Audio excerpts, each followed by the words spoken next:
Please work in a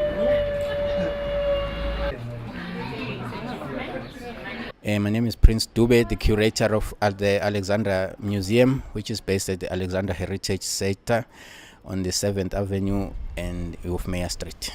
Today we were fortunate to partner with Amakhono with Sintu.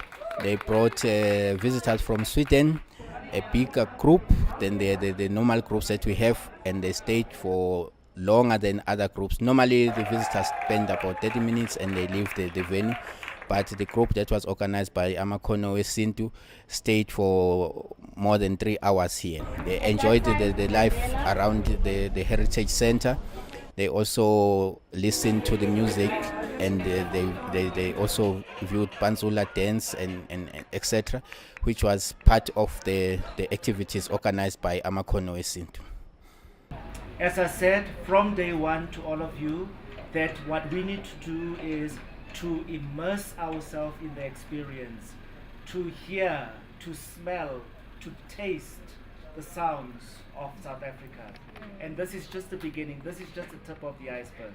For the museum, it was a great audience which was created by Amakhono Sintu.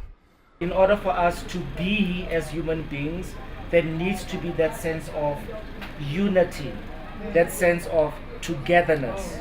And through music, through dance, through the arts, through theater, we're able to achieve all of that. Ubuntu. Yeah. So thank you very much. Oh,